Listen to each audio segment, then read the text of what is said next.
मुगल भारत में क्यों और कहां से आए दोस्तों?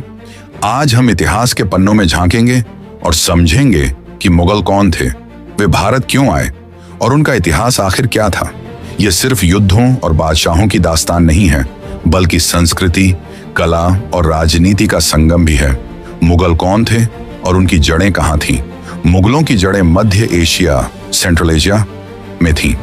उनके पूर्वज चंगेज खान, मंगोल रूलर और तैमूर जैसे शासक थे। मुगल वंश की नींव भारत में ज़हीर-उद-दीन बाबर ने रखी। बाबर का जन्म फरगना घाटी, आज का उज्बेकिस्तान में हुआ था। उनके पास सैनिक अनुभव और तुर्क मंगोल परंपरा की ताकत थी, लेकिन मातृभूमि में स्थिर राज्य नहीं बना पाए। भारत क्यों आए? 15वीं और 16वीं शताब्दी में भारत धन संपत्ति से समृद्ध था। दिल्ली और उत्तर भारत में उस समय लोधी वंश का शासन था, जो आपसी कलह से कमजोर पड़ चुका था। बाबर ने सोचा कि भारत में विशाल भूमि, संपत्ति और शासन का अवसर है। इसलिए बाबर ने भारत पर नजर डाली और 1526 में पानीपत की पहली लड़ाई लड़ी। पानीपत की पहली लड़ाई 1526 इब्राहिम लोदी और बाबर के बीच युद्ध हुआ। बाबर की सेना छोटी थी, लेकिन संगठित और आधुनिक हथियारों से लैस थी।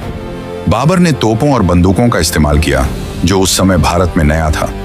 नतीजा, इब्राहिम लोदी हार गया और बाबर ने दिल्ली व आगरा पर कब्जा कर लिया। यहीं से मुगल साम्राज्य की नींव भारत में पड़ी। बाबर के बाद हुमायूं, बाबर का बेटा हुमायूं बादशाह बना। हुमायूं का शासन कठिनाइयों से भरा रहा। शेर शाह सूरी से हारकर उसे कुछ समय के लिए ईरान भागना पड़ा। बाद में हुमायूं ने सत्ता वापस पाई, लेकिन जल्द ही उसकी मृत्यु हो गई। अकबर, स्वर्ण युग की शुरुआत। हुमायूं का बेटा जलालुद्दीन अकबर 1595 में गद्दी पर बैठा। अकबर ने साम्राज्य को विशाल बनाया, अफगानिस्तान से बंगाल और दक्षिण तक। उसकी नीतियां धार्मिक सहिष्णुता, दिन-ए-इलाही, अकबरनामा और आईने अकबरी जैसे दस्तावेज, कला, संगीत, स्थापत्य और साहित्य का संरक्षण, फतेहपुर सीकरी, बुलंद दरवाजा और अकबर का मकबरा उसकी विरासत है। जहांगीर और शाहजहां। अकबर के बाद उसका बेटा जहांगीर आया। जहांगीर कला और चित्रकला का शौकीन था। उसकी पत्नी नूरजहां राजनीति में प्रभावशाली रही। इसके बाद शाहजहां आया, जिसे मुगल स्थापत्य का स्वर्ण युग कहा जाता है। ताजमहल, लाल किला और जामा मस्जिद उसकी सबसे बड़ी धरोहरें हैं। औरंगजेब, विस्तार और कठोर शासन। शाहजहां के बाद औरंगजेब आया। उसने साम्राज्य को सबसे बड़ा विस्तार दिया, लेकिन उसकी नीतियां कठोर थीं। उसने धार्मिक कर, जजिया फिर से लगाया और कला संगीत पर पाबंदियां लगाईं। लगातार युद्धों से मुगल खजाना खाली होता गया। मुगल साम्राज्य का पतन, औरंगजेब की मृत्यु। 1707 के बाद मुगल साम्राज्य धीरे धीरे बिखरने लगा। मराठे, सिख और राजपूत शक्तियां उठ खड़ी हुईं।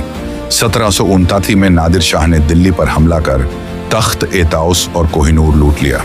1761 में अहमद शाह अब्दाली की लड़ाई से साम्राज्य और कमजोर हुआ।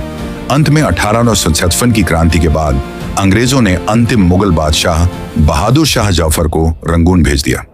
सांस्कृतिक योगदान। मुगलों ने भारत की स्थापत्य कला, ताजमहल, लाल किला, शालीमार बाग को विश्व प्रसिद्ध बनाया। खान पान में कबाब, बिरयानी, नान जैसे व्यंजन लोकप्रिय हुए। संगीत, चित्रकला और उर्दू भाषा का विकास हुआ। दिल्ली, आगरा, लाहौर और फतेहपुर सीकरी सांस्कृतिक केंद्र बने। निष्कर्ष, मुगल सिर्फ आक्रमणकारी नहीं थे, बल्कि वे भारत के इतिहास और संस्कृति का अहम हिस्सा बन गए। उनका आगमन युद्धों से शुरू हुआ, लेकिन विरासत में हमें कला, स्थापत्य और संस्कृति मिली। भारत का इतिहास मुगलों के बिना अधूरा है।